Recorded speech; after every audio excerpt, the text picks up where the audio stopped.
Vous vous êtes déjà demandé si Doctor Strange était en fait la force motrice derrière toute la saga de l'infini.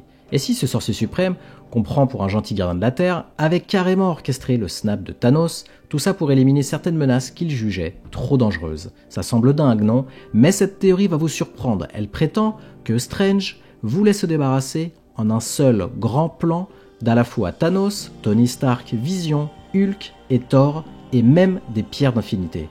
Mais alors pourquoi? Eh bien du point de vue de Strange, chacune de ces entités était une véritable bombe à retardement pour la sécurité de la planète. Thanos, on ne le présente plus, un génocidaire galactique. Tony Stark, un inventeur de génie mais aussi un fauteur de troubles capable de créer Ultron ou de bidouiller le temps. Vision, un mélange entre Ultron et Stark, encore pire. Hulk, une brute inarrêtable. Thor, le dieu du tonnerre qui n'a même pas pu sauver Asgard. Et les pierres d'infinité, pièces maîtresses de la réalité, qu'il fallait faire disparaître pour de bon.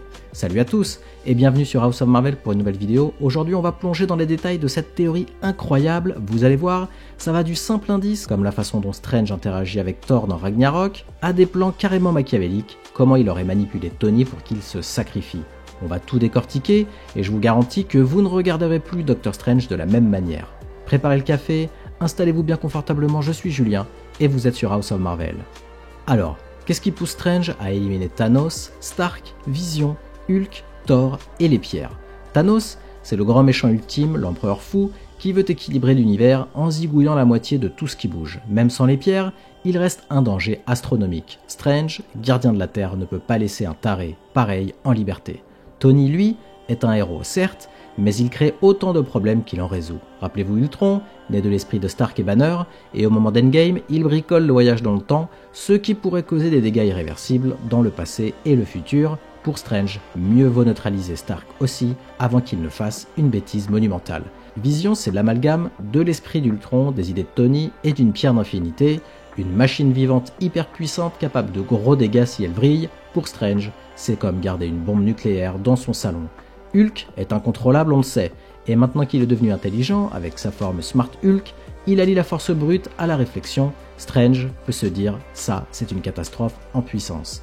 Thor, lui, est censé protéger les 9 royaumes, mais il a laissé Asgard partir en fumée. Pour Strange, c'est un rival, un autre protecteur qui n'a pas fait son job.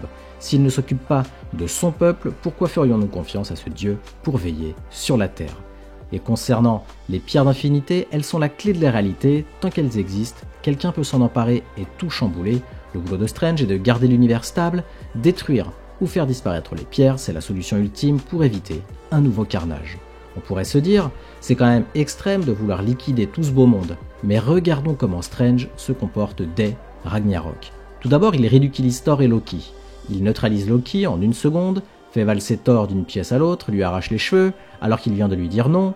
Au final, il leur montre clairement qui est le boss sur Terre. Ensuite, il laisse Odin sur Terre. Strange sait que laisser Odin s'affaiblir va indirectement fragiliser Asgard et les 9 royaumes. Thor se retrouvera encore moins apte à gérer ses responsabilités, ce qui prépare la suite du plan. Dans le même temps, Strange a un œil sur Tony Stark et Vision parce qu'il tient un registre des menaces potentielles. Quand Banner débarque au Sanctum Sectorum dans Infinity War, Strange sait direct où trouver Tony, signe qu'il le surveillait déjà et qu'il a un plan.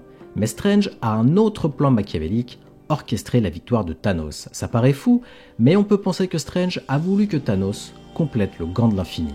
Mais alors pourquoi? Tout d'abord pour éliminer la menace des pierres. Si elles sont toutes rassemblées, Strange peut ensuite les faire disparaître ou provoquer leur destruction beaucoup plus simplement. Mais aussi pour se débarrasser des dangers. Thanos, en claquant des doigts, va causer des victimes très importantes, dont potentiellement Tony, etc. Strange veut faire un grand ménage avec un dommage collatéral acceptable à ses yeux. Autre indice, Strange ne se bat pas sérieusement sur Titan. Il aurait pu piéger Thanos dans la dimension miroir comme il l'a fait avec Kaecilius, mais il ne le fait pas. Il lâche des papillons au lieu de gros sorts destructeurs, il donne sciemment la pierre du temps à Thanos, il dit que c'est pour sauver Tony, mais en réalité, c'est juste l'excuse parfaite. Le but de Strange ici, que Thanos gagne, au moins dans un premier temps. Il apparaît donc clair que Strange manipule Tony jusqu'à son sacrifice. Strange sauve Tony dans Infinity War, créant chez lui une dette morale. Tony se retrouve rongé par la culpabilité de l'échec contre Thanos. Dans Endgame, Tony veut tout réparer et finit par se sacrifier en utilisant les pierres. Strange, lui, se contente de lever un doigt pour dire qu'il n'y a qu'une seule chance. Et boum, Tony Stark meurt, éliminant au passage un gros facteur d'instabilité pour Strange. mais continuons avec les preuves qu'il a tout planifié. Première preuve, Strange dit avoir vu 14 605 futurs, puis il s'arrête. Il aurait pu en voir plus. Pourquoi pile ce nombre? Eh bien simplement parce qu'il a vu la version où tous ses objectifs sont atteints. Deuxième indice, il croit et il dit que sa volonté est égale à celle de Thanos. En gros, si Thanos est prêt à sacrifier Gamora, Strange est prêt à sacrifier Tony et la moitié de l'univers. Troisième indice, les maîtres des arts mystiques ne bougent pas d'un pouce quand Strange se fait enlever en direction de Titan. Ces suspects, clairement, il a dû leur dire de ne pas intervenir. En gros, Strange a tout orchestré pour qu'on arrive à la fin d'Endgame avec Tony mort, Hulk affaibli, Thor parti en dépression, Vision détruit et les pierres réduites à l'état d'atomes. Mais dans son plan, Strange a 3 soucis, 3 survivants problématiques, Wanda, Loki et Captain Marvel. Wanda a un pouvoir qui touche directement la réalité, un truc super dangereux. Loki s'amuse à voyager dans le temps, merci Avengers Endgame, et peut altérer désormais le cours de l'histoire en tant que dieu des histoires. Captain Marvel est ultra puissante, mais moins problématique pour la dimension de la réalité. Est-ce un hasard si on les retrouve impliqués dans certains des événements post-Avengers, comme WandaVision, la série Loki de Marvels, et puis dans la suite de Doctor Strange? Clairement pas. Mais alors on pourrait se dire, Strange est un héros, jamais il ne ferait ça. Oui, on le perçoit comme un gentil sorcier, mais rappelons-nous qu'il a déjà plié les règles à sa façon. Dans son film, Solo, Doctor Strange, il enferme Dormammu dans une boucle temporelle, ce qui est plutôt discutable moralement.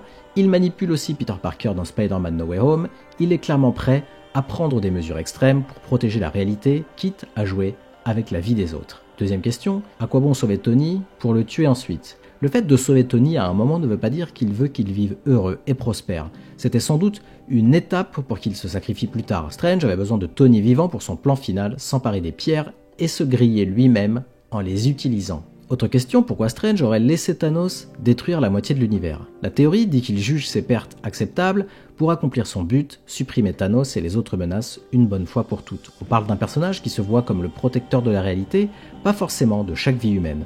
Ça peut paraître cruel, mais du point de vue de Strange, c'est le sacrifice nécessaire, un peu comme Thanos, mais de l'autre côté du miroir.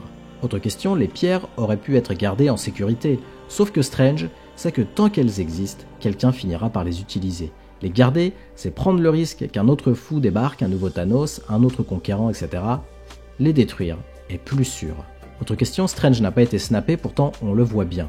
Dans Endgame, Strange revient après 5 ans, mais semble très au courant de tout, il discute avec Wong comme s'ils avaient un plan. Certains fans pensent qu'il ne s'est jamais vraiment fait snapper et qu'il a orchestré la suite depuis les coulisses. Bref, on peut douter, mais la cohérence de cette théorie montre qu'il y a des raisons solides d'y croire.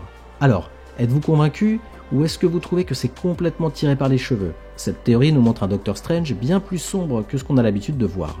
Au lieu d'être juste un héros protecteur, il serait un stratège prêt à laisser la moitié de l'univers périr pour atteindre ses propres objectifs. Et au final, ça crée un parallèle saisissant. Strange et Thanos sont 2 volontés prêtes à tout pour imposer leur vision. En tout cas, ça donne un nouvel éclairage sur les événements d'Infinity War et Endgame, et si Marvel Studios décidait un jour de révéler qu'effectivement Strange avait tout prévu, ça changerait complètement la façon dont on regarde la saga. À vous de me donner votre avis maintenant, dites-moi si vous validez cette théorie, ou si pour vous Strange reste un héros pur et dur. Aussi, pour ne pas louper mes prochaines vidéos, abonnez-vous et activez les notifications. À la prochaine sur House of Marvel.